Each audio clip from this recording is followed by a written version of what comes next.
வந்து 24, 25 மட்டும் கொடுத்துக்கிறாங்க.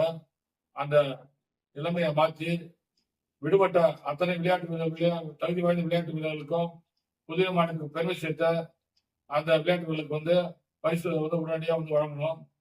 அதே போல வந்து விளையாட்டு சங்கம் அங்கீகாரம் கேட்டு விண்ணப்பித்து பல வருட காலமா நிலுவையில் இருக்குது. நிலுவையில் இருக்கும் போது மீண்டும் வந்து விண்ணப்பம் வந்து எல்லாம் அழிஞ்சுன்னு சொல்லி திருப்பி வந்து ஒரு சர்க்குலர் வந்து அவசர கதியில வந்து கொடுத்தாங்க பேப்பர்ல. அதை நம்பி அனைத்து விளையாட்டு சங்கங்களும் வந்து அவங்களுக்கு வந்து ரெகக்னைசேஷன் மெம்பர்ஷிப் கேட்டு எல்லாமே விண்ணப்பிச்சாங்க. அந்த ஃபைல் எங்க போச்சு, எந்த கிடப்புல வந்து இருக்குதுன்றது புதியா இருக்குது. அதை தரத்துக்கு இந்த அரசாங்கத்துக்கு என்ன இருக்குது? ஏகப்பட்ட விளையாட்டு சம்பந்தமா வந்து ஏகப்பட்ட அதிகாரிகள் வந்து நியமிச்சிருக்கிறாங்க. சூப்பரண்ட் இருக்கிறாங்க, அதே போல வந்து ஜேஓ இருக்கிறாரு, கன்சல்டன்ட் இருக்கிறாங்க, ஏஓ இருக்கிறாங்க, அதனால பல்வேறு கோச்சஸ் இருக்கிறாங்க. இவங்களை வச்சு அந்த சான்றிதழ் வந்து சரி பார்த்து இந்த விளையாட்டு சங்கங்களுக்கு உரிய அங்கீகாரத்தை வந்து உடனடியாக வழங்கணும். புதிய மாநில விளையாட்டு கவுன்சில் ஏற்படுத்தப்பட்டு ஏறக்குறைய 45 வருடம் ஆகுது. அதுல வந்து 20 வருடங்களுக்கு முன்பு பல்வேறு தரப்பட்ட பணியாளர் வந்து நியமிச்சாங்க. ஆனா அந்த பணியாளர்கள் வந்து எம்டிஎஸ் ஒர்க்கர்னுவாங்க, மல்டி பர்பஸ் ஒர்க்கர், பன்னோக்கு ஊழியர்கள். அவர் வந்து இன்னை உள்ள பணி நிரந்தரம் செய்யாம இந்த அரசாங்கம் வந்து காலம் கடத்தி வந்துருச்சு இது. ஆனா வந்து போன எலெக்ஷன்ல வாக்குறுதி அளிச்சாங்க, கண்டிப்பா வந்து உங்களை வந்து வேலை வந்து நிரந்தரம் பண்ணி கொடுப்போன்ட்டு. அதுவும் செய்யாம இருக்கிறாங்க.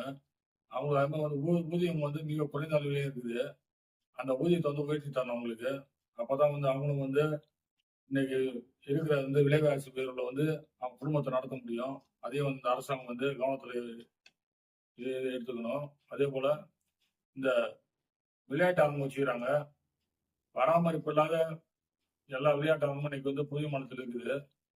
அந்த விளையாட்டு அரங்குகளுக்கு பார்த்தீங்கன்னா வந்து கட்டணத்தை வந்து இவங்களே வந்து தன்னிச்சையா வந்து உயர்த்திக்கிறாங்க.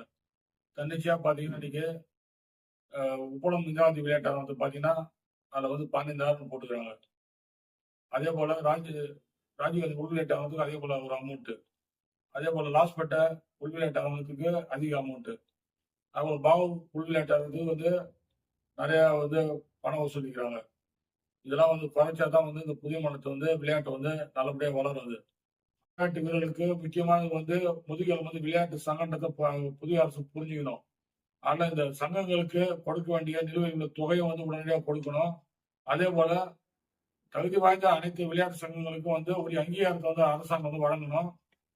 அதே போல இந்த விளையாட்டு கவுன்சில் வந்து எதுக்கோசம் இந்த அரசாங்கம் மூடிச்சு? 45 வருடமா வந்து நடைபெற்று வந்த விளையாட்டு கவுன்சில வந்து எந்த முறைகேடு நடந்ததுனால மூடினாங்க. அதை வந்து வெள்ளை அறிக்கையா வெளியிடணும்.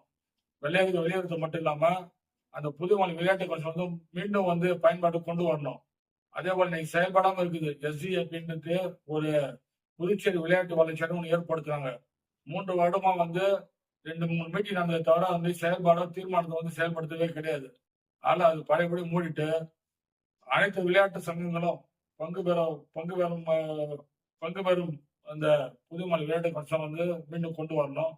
அது கொண்டு வரதான் வந்து புதிய மாநிலத்தில் வந்து விளையாட்டு வீரர்களுக்காகட்டும் பதக்கங்கள் பெறுவதற்கு ஒரு வாய்ப்பு எல்லாத்தையும் வந்து இந்த அரசாங்கம் வந்து கொடுக்க முடியும். இதை வந்து தொடர்ந்து வந்து இந்த மாதிரி இந்த அரசாங்கம் பண்ணின வந்த புதிய மாநில விளையாட்டு ஒன்று திரட்டி மீண்டும் ஒரு மிகப்பெரிய ஒரு போராட்டத்தை வந்து அறிவிச்சு அதனால வந்து ஏற்பட அனைத்து சிரமங்களுக்கும் வந்து புதிய அரசு தான் வந்து பொறுப்பேற்க என்று கூறிக்கொள்கிறேன்.